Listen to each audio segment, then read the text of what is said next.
Hey everybody, quick heads up before you start listening or watching this episode. I was having some technical difficulties when we recorded this.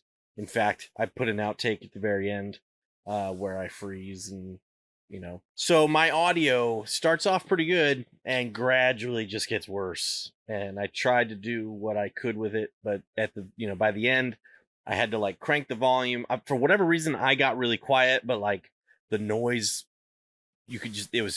it's bad. So I apologize. Next episode should be great. I don't know what was going on that night. I just need new equipment, clearly. But anyway, I hope you enjoy the episode and can get past the technical faults.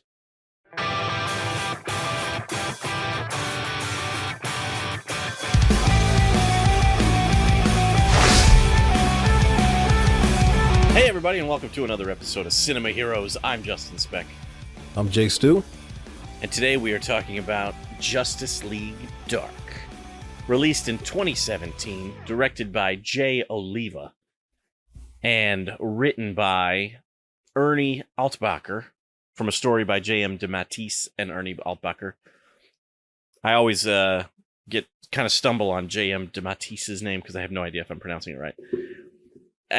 Anyway, starring Matt Ryan, Camille Luddington, Jason O'Mara, whatever, J.B. Blanc, Ray Chase, Enrico Colantoni.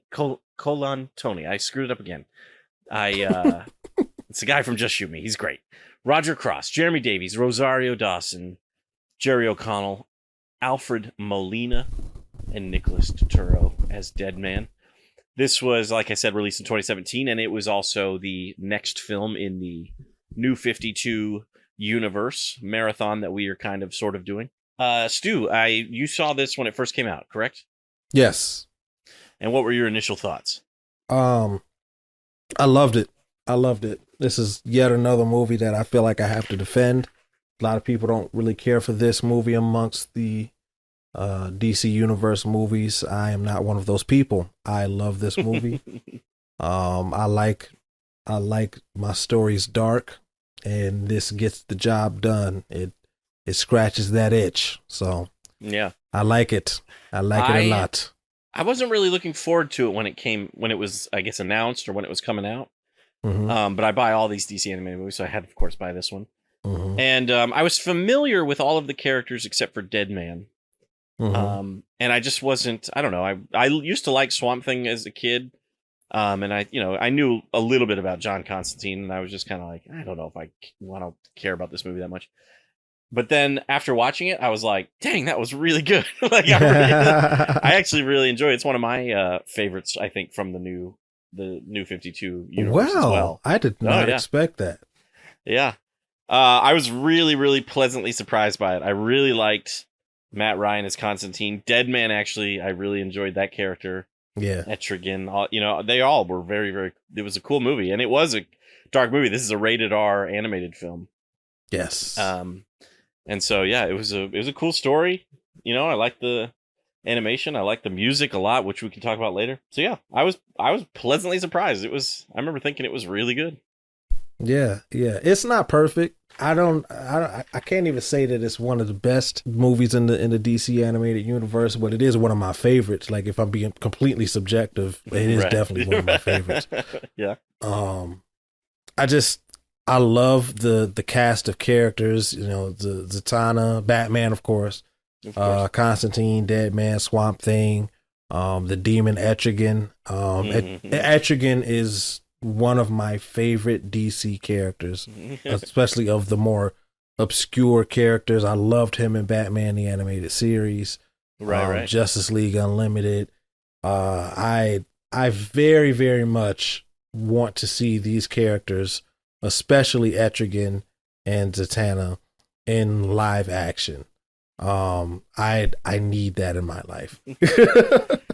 And we almost got it. I want to say it was it Del Toro? Was it Guillermo Del Toro who was attached to a Justice League Dark for a while? Yes. And I remember thinking, this was before this movie came out, I remember thinking that was this weird idea because we hadn't even gotten a Justice League movie yet. And so I was like, we're going to do Justice League Dark before we even do Justice League? Yeah. But after I watched this movie, I think I Googled it and saw some of the concept art that they had come up with for some of the characters and stuff.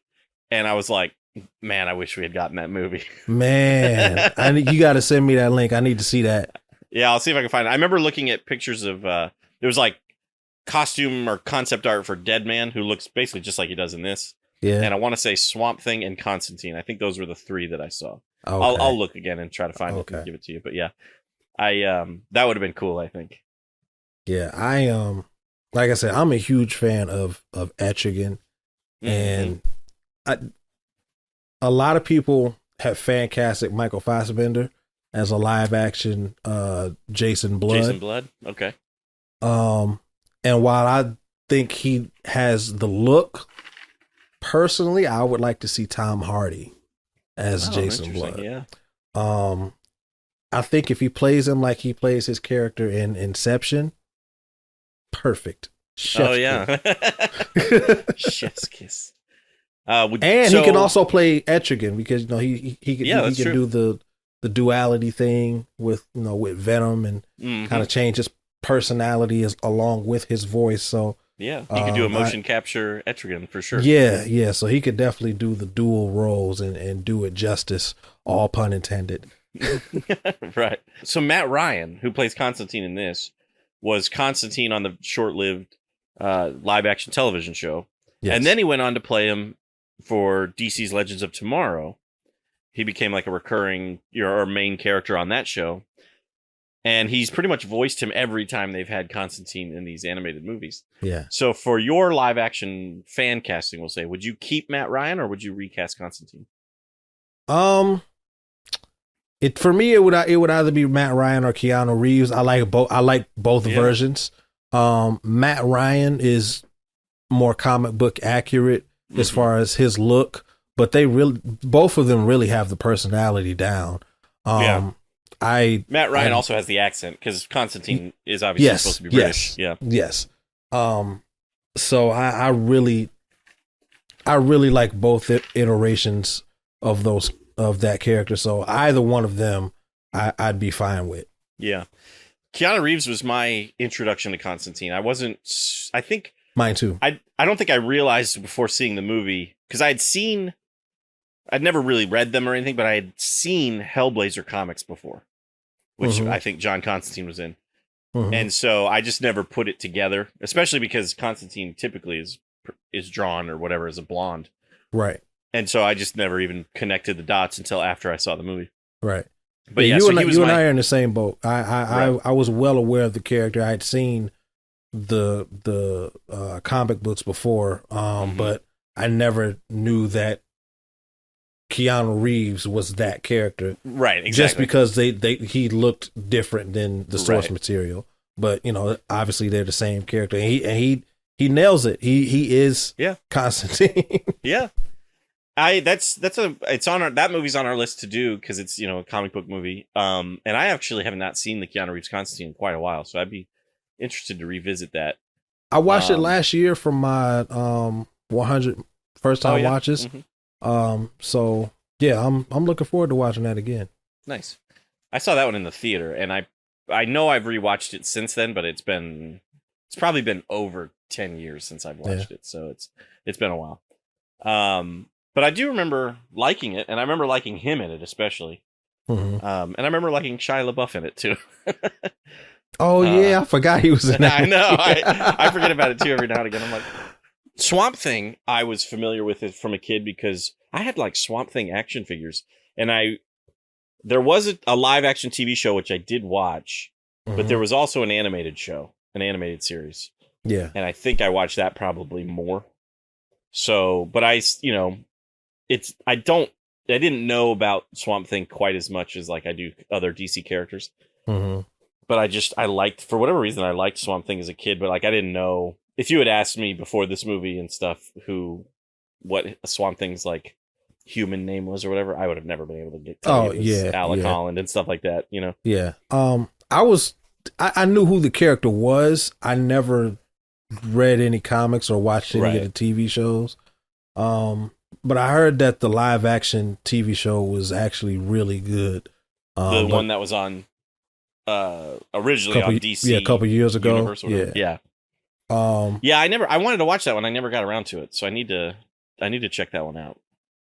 Yeah, I heard The it live was action- really good, but unfortunately it got canceled. So Yeah, it was a weird thing. It got canceled like before the first season even aired, or before it like finished airing or something. It was really strange. yeah. There was kind of, I don't really understand what they were doing with that, but there was a live action show from the 90s that I used to watch. I think it was the 90s, and I have no idea if it was comic accurate, in the slightest. But Was it had that Swamp Thing on Swamp it. Thing or Man Thing? There was a Swamp Thing live action There show. was, because I pretty remember sure. there being a Man Thing like in the late '90s, early 2000s, I believe. I'm gonna look it up here. I think There it was was on obviously- like USA or Sci-Fi or something. Right. Think this is it here. 1990 TV series. 1990? Yeah, Swamp Thing Okay. TV series. It was on longer than I realized. 1990 to 1993. I've never seen that. Yeah. So I think it looks like it was 3 seasons, 72 episodes. Hmm. I don't think I watched that many of them, but I would catch it occasionally when it was on, or reruns of it or something, Yeah, It probably doesn't hold up, but I would be curious to watch it. probably not. It looks like you can buy it digitally on Amazon. It says on IMDb's page, it says watch on Prime Video, starting at $24.99 or whatever. It's obviously a dude in a costume, but yeah. So anyway, that's kind of where my that's where I kind of Familiarity. became familiar with Swamp Thing. I can't talk tonight, clearly. The characters, he's not in the movie much. No, he's not. Yeah, He's kind of like their secret weapon, which is kind of cool. yeah, he's their big gun. yeah, exactly.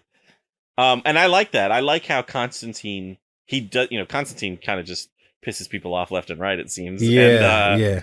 And Swamp Thing is not a big fan of Constantine. So when they do end up kind of calling on him in the third act, he's like, let's just hope he doesn't realize it's me who's calling. I thought that was pretty good. Yeah, me too. I didn't take a whole lot of notes for this movie because I've seen it quite a few times. I think this is maybe my 4th or 5th time watching this movie. Yeah. But every time I watch it, like I'm really engrossed in it. Mm-hmm. I love the fact that Batman is like the link between the two like factions of the DC universe.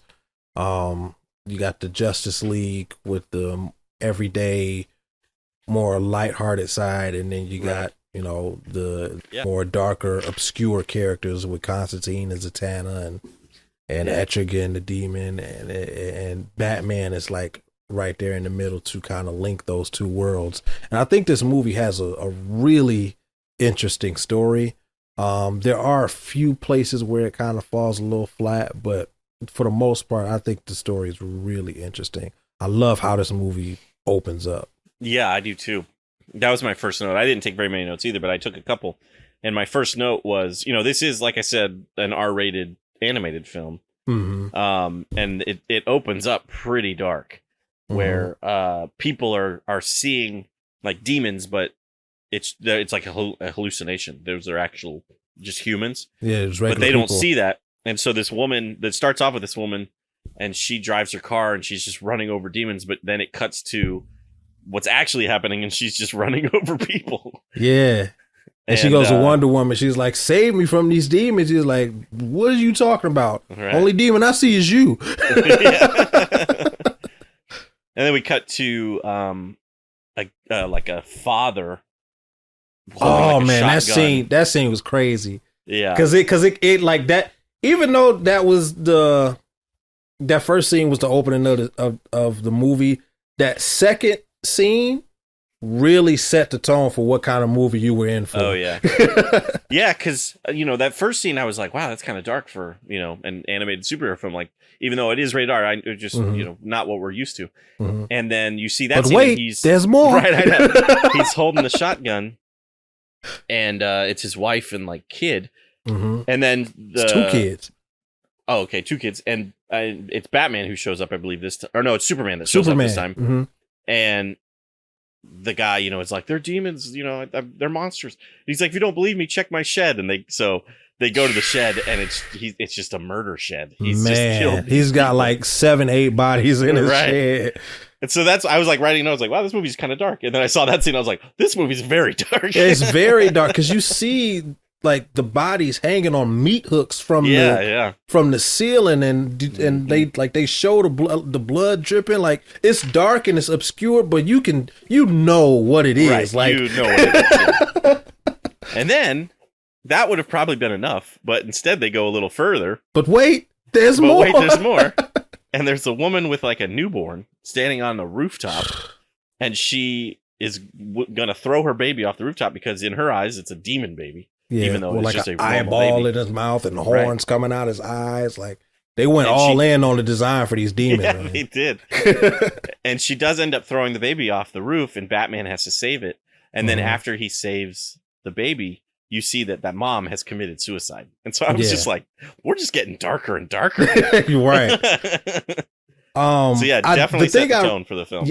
Yeah. The thing I really like about that scene, the Batman scene, is that it really shows a side of Batman that animation is really good at showing. The live action movies either show one side or the other side of Batman, and lately Batman has become a little bit more well-rounded, at least with the last like 3 iterations of Batman with Bale, Affleck, and Pattinson. But they show us a softer side of Batman in animation, and because he's like he's dark and brooding, but he's also a symbol of hope, and he can be tender. And I really like that it opens up with a dark moment, but it's also a tender moment for Batman. Right. Yeah, it is. You're right. Yeah. And I really like that as well. And then, you were talking about how you liked how Batman was the link between the Justice League and the Justice League Dark. Mm-hmm. I also like how in the beginning he's kind of the skeptic, and he's got this line, and I actually wrote it down. It sounds like a Damian line to me. I mean, and so you think about it and you go, well, I guess Damian does have, those qualities that he probably got from Bruce. Yeah. But he said, I didn't write down the line exactly, but he is talking to the League, and they're saying it's magic. And Batman gets up and he's like, you should spend more time in the streets rather than just flying over them, or something like that as he's leaving, Yeah. It just really just sounded like something Damian would say. Yeah. And so he's very much, like, come on, let's think about this logically or whatever. Yeah. Let's be real here. Even though Superman makes a very good point that Shazam's powers are magical, and he's, on the team and everything. So, I mean, so is Wonder Woman. Wonder Woman is magic. So I don't know why Batman's so against it, but then Batman sees, he goes to, I think he's at he's not in the Batcave. I think he's at home, right? It's like in Wayne Manor. And because he's as Bruce Wayne. He's not Batman. Mm-hmm. And he sees on the wall like Constantine's name everywhere and stuff. And so he's like, I have to find John Constantine. Yeah. So he goes to Zatanna to find Constantine. And she knows that Bruce is Batman, because so they've been friends for a long time. Right. And I really love this iteration of Zatanna. Like, if they were to make a live action Zatanna, I want it to be like this. Yeah, I like the Zatanna a lot too. Her costume is not what I'm used to, and I guess it's the New 52 version of Zatanna. Yeah. Because I'm used to seeing her in that kind of magician's top hat and the fishnets. Exactly. Yeah. But this is a cool look for her, and it's definitely a cool character portrayal. Yeah, I agree. She's not quite as optimistic as the classic version of Zatanna. She's brooding a little bit, which I like. It's very appropriate for this type of movie. But that broodingness is balanced out by Deadman. He's the comic relief of the group. Right. And I really like Deadman. I love Deadman. I didn't, like I said, before watching this movie, I didn't really know anything about Deadman. Mm-hmm. And seeing him in this, I did not. It's from the cover and everything. seeing him here. I did not expect him to be the comic relief. Right. I did not expect a character named Deadman to be the one that made me laugh. But yeah, I really like Deadman a lot. He tries to take over Batman's body, and Batman is, too strong, kind of pushes him out. But not at first. At first, it's weird hearing Jason O'Mara kind of talk with that, like, almost New York kind of accent. He's like, we got to get him to John Constantine. And but Batman kind of pushes him out. Yeah, it was just, I like how when they get to the House of Mystery, Deadman says something, and Batman's like, what did he say? And Constantine's like, no, I'm not doing this. He's like, I'm not playing telephone between you two. And so he does a spell, and Deadman becomes visible to everybody. Visible, yeah. Which I thought was great. I also really like how when they go to Constantine's friend's house, what is his name? Richie. Yeah, the guy with the ponytail and everything. Yeah, Richie. So when they go to Richie's house, and the shrouds are outside waiting for him to die, and they try to intimidate Batman, and he just says boo, and he startles the shrouds. I thought that was cool. I was like, only Batman would be able to scare a ghost or a demon. Like it's like it's so appropriate for Batman, and it's such a subtle moment, but it's such a badass moment at the same time. Absolutely. And I like how right before that they come up to, he can't see it, but they come up to him and they're like, this one has escaped us so many times. They're like, it's vexing. It vexes us. Yeah. It was pretty great. And he just goes, boo. Such a Batman thing. This movie had, I love like the tone of it. Obviously it's darker, but the word dark gets thrown around all the time. Like, what does that really mean? In this particular movie, it means like obviously the tone, but even the subject matter is way more macabre. And I love how it has like the plot is very investigative. It feels very noir. It's a fantasy noir movie, which I love. I think that's what appeals to me the most, is that it feels kind of appropriate for a Batman movie, but it's so macabre that it's it's almost like a Addams Family type movie. Not type quite noir, not quite as silly as Addams Family, but this movie does have its funny moments. This is a movie that's quite humorous. Yeah. But I definitely love that noir feel to it. I agree. And to go with what you're saying, like the first time we see Constantine, this is kind of the humorous aspect. He's playing poker with three demons and Jason Blood. And they are both cheating, I think, which ends up in a bit of a brawl. Well, they cheated first. Well, they did cheat first. Yeah, they changed the cards and he just changed them back. Right. Yeah, that's true. So I guess Constantine didn't really cheat. He just reversed their cheating. Their spell, or their cheating. But so that results in a bit of a brawl, and Constantine kind of forces Jason Blood to bring out Etrigan, which, according to Jason Blood, he had kept Etrigan at bay for hundreds of years, I think, right? Isn't that what he says? I think so, yeah.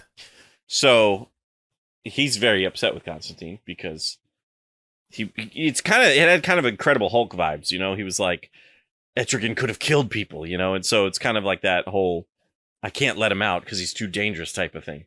And of course we end up needing that later. Right. And when Etrigan shows up, he's actually not that dangerous. No, it doesn't seem like he does what he needs to do and then he goes back. Yeah. And I love their the rhyme, Etrigan rhymes everything he says. But I love the rhyme that they say to like bring him out. To bring him out, yeah. So cool. I thought you were gonna say it. I was about to, but I don't remember it 100%. It's like, I was hoping maybe it would happen on screen here in a minute, and I could say, but I don't remember. What does he say? Something. The fall of man, or something. Bring forth the demon. Etrigan, oh yeah, I think it's like now behold the fall of man, or something like that. Yeah, bring forth the demon Etrigan. Another thing that again about Deadman that I didn't know ahead of time. It's like he's got kind of this, I don't know how you would call it, but like he's got like a very interesting costume. And I like how in his backstory you find out he's a trapeze artist and he died. He got shot while doing his act. And so he's just still in that trapeze costume. He's like, that became his look, basically. Yeah. And so I thought that was kind of an interesting take on Deadman. Yeah, I also really cool. liked the flashback with Jason Blood. Seeing Etrigan and Jason Blood and how they were... Merlin was the one that brought them together to save Jason Blood's life. And they were fighting this character named Destiny, who was a evil demon or magician type. Sorcerer. Yeah. Dr. Destiny is one of my favorite DC villains. Oh, specifically the Justice League Unlimited version.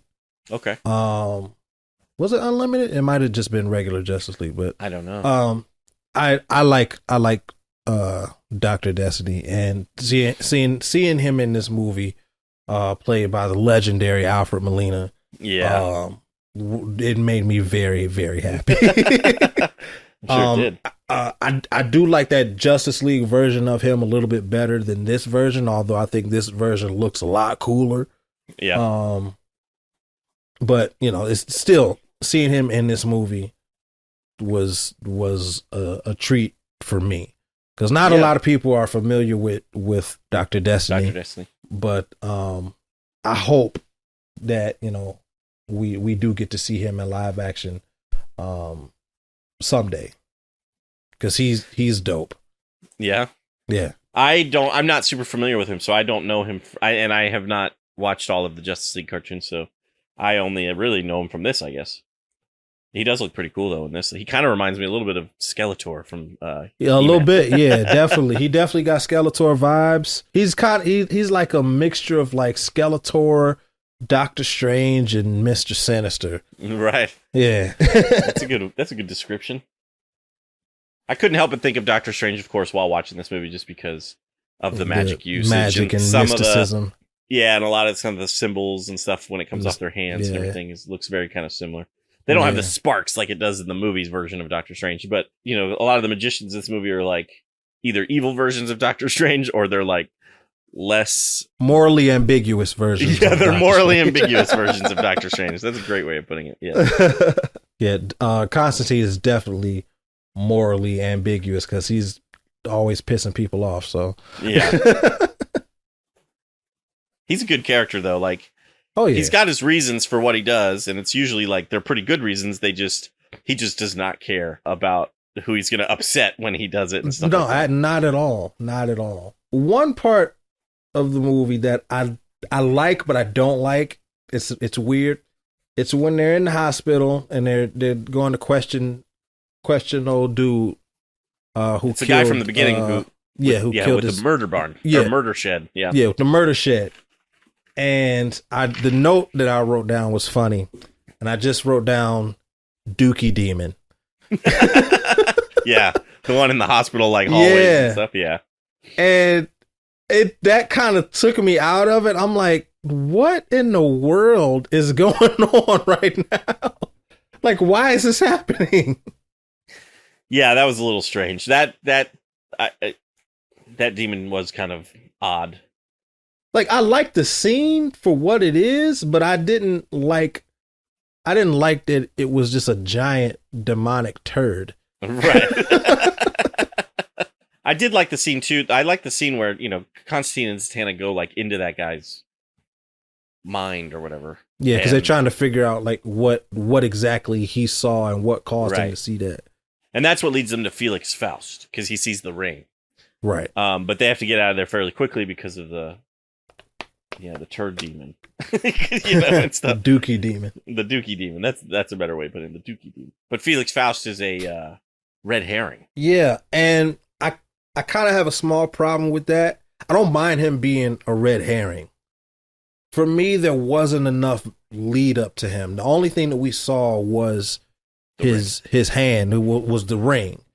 And there wasn't enough build up. There wasn't enough to actually make us think that Felix Faust was really, really behind this other than that. So I knew that something else was going on. I didn't know who it was, but I was like, Felix Faust is not the cause the big of this bad guy, because yeah.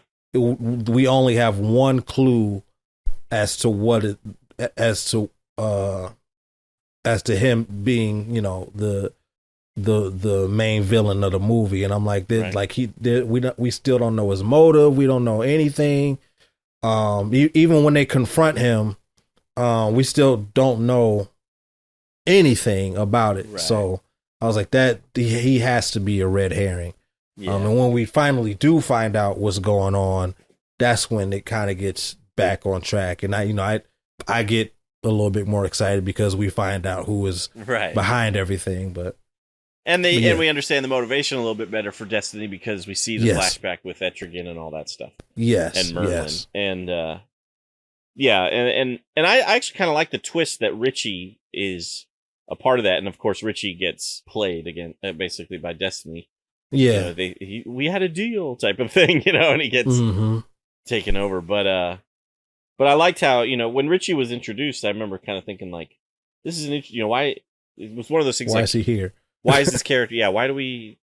Because he's dying. He's pissed off at Constantine, just like everybody else is. It's like, I was curious about what that character was about, so I felt like there was more to him too. So then when you find out that that was when another note I wrote was when they come back to Richie's house and the shrouds are like pulling his soul out of his body, and you see Jason Blood running away, and you think Jason Blood was behind it, you know? I was like, that scene is terrifying. Seeing his soul like being ripped from his body by the shrouds. Yeah. You know, and they save him, but still it was like the shrouds got pretty close to taking him. Yeah. I was like, that's pretty scary. They've been waiting on him. They've been waiting outside his house every day. So right, yeah, they were just ready to pounce, basically. Yeah. So anyway, I like that the twist of Richie being kind of in on it or behind a lot of it. Yeah, and you know he was basically the ruby. I forget what the name of it was. The Dreamstone. The Dreamstone, yes. The Dreamstone was enticing. Well, the Dreamstone was a conduit because it was actually Destiny that was enticing Richie through the Dreamstone, which again I just didn't like how the Felix Faust thing was executed. I just thought it was just too thin. But I think they were kind of pressed for time and didn't have. Sure, yeah, it's a short. That's we've talked about that with these animated films. You know, they're only they do get longer. The more recent releases are longer movies. Yeah, they've been like an hour and a half, hour 40. Yeah, a long time they were just hour 10, hour and 15, which this one is. This is an hour and 16. Yeah. And so they don't have a whole lot of time to. So yeah, you're right. I think if they had given like another clue to let us know it was Felix, if they had given us a little bit of exposition or backstory for Felix and given him maybe motivation as to why he was doing it and made us think that it was him, I think that would have helped. Because you're right. Constantine's basically just like, it's Felix Faust, which they do. They name drop Felix Faust in the very beginning of the movie. Wonder Woman, I think, mentions it when they're talking about we've gone up against magic before. But other than that, like they just basically say it's Felix Faust, and we're like, oh, okay, and then they go and fight him, right? And then he's like, "What are you doing here? I didn't do anything," you know? Yeah, because he says he's like, "I didn't do anything to deserve this," which is pretty good. The music. Let's talk about the music for a sec. I really like this music. I got really excited when Batman's theme played when he rescued the baby. I got really, really happy when I heard that. Going through these movies, since I'm like really paying attention to them now, I'm taking notes and stuff. Yeah. The little things stand out more to me now. Like Batman's recurring theme. So every time I hear it now, I get excited. That's awesome. I unfortunately didn't even notice. I'm gonna have to go back and rewatch that scene and listen to that. Yeah. But I do love the music in this movie. The theme song that plays kind of over the opening credits, where it's kind of got that kind of out of tune piano. and then it kind of has like a dubstep type thing to it. Like it's awesome. It is awesome. The composer was Robert J. Krall, who did I'm pretty sure he did Superman Doomsday. It's interesting because a lot of these have been done by Frederick Weidman, and so I kind of expected it to be him, but it wasn't. Mm-hmm. But yeah, he did a great job with this movie. This is a really good score. Yeah, I've been trying to listen to more scores like outside of live action and actually outside of features. Like lately, I've been listening to the Arkham nice soundtracks. Yeah, those are good. Yeah. Oh man, Arkham, they're all good, but the main theme for Arkham City is so good. Yeah. Oh, it is criminally underrated. Yeah. Yeah. You're right. All the Arkham games are like Arkham City really kind of stands out to me. That's what you said, right? Arkham City. Yeah, Arkham City. Yeah. Yeah, yeah. I think Arkham Knight is the most cinematic. Yeah. But Arkham City is oh my god. It's really, really good. Let's talk about the third act real quick for a little bit. Yeah. So in the third act, when Destiny it kind of is unleashed, the actual Justice League show up, but they are not prepared. And so like Green Lantern goes right up to him and tries to fight him, and he ends up getting taken over by magic and starts seeing the demons. Yeah. And the same thing happens to Superman. And actually, this was the note I wrote was Batman would have totally died if Zatanna had not been there. Because he turns to say something to Zatanna, and she's like, ugh. And then the camera kind of like zooms out, and we see Superman. And he's like inches from Batman's head with his fist. And it's like he would have been annihilated. Yep. Like he would his head he'd have been decapitated. Yeah, exactly. So I was like, wow, he owes her big time. Yeah, which is crazy. You know, I mean, obviously, you know, we don't see that very often. I guess is what I'm thinking of, like Batman getting into a situation like that where he comes.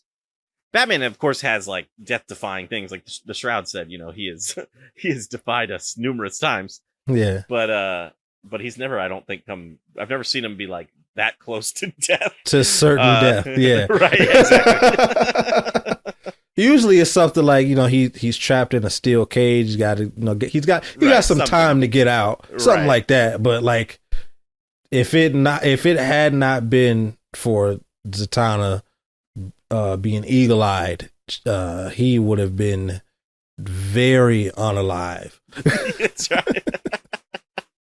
Exactly. How do you feel about at the end when Etrigan and Jason Blood are disconnected, I guess you could say? And then Jason Blood ends up getting his old wound from hundreds of years ago come back. Yeah. I like it. I would have liked to have seen Jason Blood in another movie. Yeah. But it's an appropriate end for the character. At least we still got Etrigan. Who I really care about. Right. No offense to Jason Blood, but yeah, it didn't bother me. I just wish it kind of happened maybe in the next movie. Right. Yeah, I kind of agree with you. It was interesting, and I like the ending of the film where they're at his grave, and then the House of Mystery shows up and stuff. And but yeah, I like Jason Blood as well, and so I think it would have been cooler to have that death scene be like in the next movie or something. But you're right. At least we still got it. Yeah. Well, there was one other character I kind of wanted to mention, and it was I don't know the character's name, I forget, but it's basically the House of Mystery personified. Oh yeah, the purple chick. The purple, yeah, exactly. Yeah. How did you feel about that? I thought that was kind of interesting. The idea of it is interesting, but she don't do nothing. Right. She's just there just to be there. I think it's Richie who comes in and like uses his powers to like make her go into the fire, which I guess gives him kind of control over the house. Yeah. But other than that, like it's she's just there to kind of hand them a beer at the end. You know, it's like it's not much really. Yeah. All right, well, let's go into ratings. Let's rate this movie. What would you give it out of 5 stars? Again, I love this movie. I really, really like this movie. Where it falls flat is the Dookie Demon and the Felix Faust plot twist. Yeah. A good plot twist, just poorly executed. Sure. So that being said, I'm gonna give it a really, really strong 3.5 out of 5. Nice. As strong as the 3.5 can be. I am gonna go a tiny bit higher than you, and I'm gonna give it 4 out of 5 because I actually, like you said, it's very enjoyable. I can kind of forgive the Felix Faust and Dookie Demon, I guess, a tiny bit more than you, but not enough to give it a full 5 or even 4.5. Mm-hmm. But I think it is a very strong entry in the DCAU, and I like it a lot. So yeah, I'm gonna give it 4 out of 5 Felix Faust runs. Yeah, and like I said, I like it because it's different. They took a risk with this. I mean, it's not too much of a risk. It's a straight to DVD movie for for nerds. It's not really for the general audience. They made this for us. Yes, but they still took a risk because these are more obscure characters. Even people that love superheroes are still not familiar with Deadman and Etrigan and Swamp Thing. It's like I said at the beginning, is a little bit more mainstream nowadays than he was, maybe 15, 20 years ago. But yeah, they took a risk with this movie, and I'm glad that this movie exists because it expands the DC universe, and we can really see what the DC universe can really be, with all of its mainstream characters and its more obscure characters. Yeah, absolutely. And I was going to say, like, at the beginning of the podcast, I was talking about how I wasn't really looking forward to this movie. And so I feel like that is kind of, there's obviously super fans who probably read Justice League Dark Comics who were super excited about it. I wasn't one of those people, but it really worked for me a lot. And so...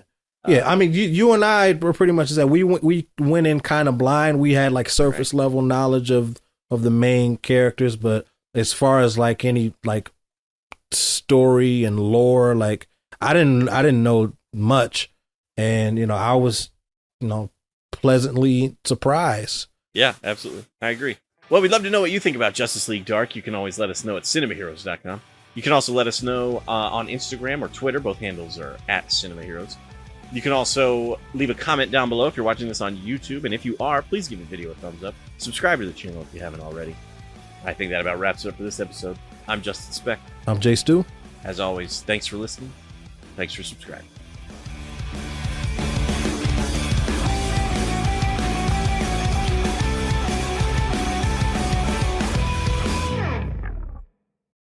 As always, thanks for listening.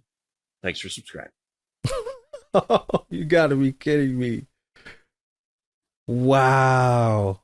I can actually still hear you. Can you still hear me? No? Well, good timing, I guess.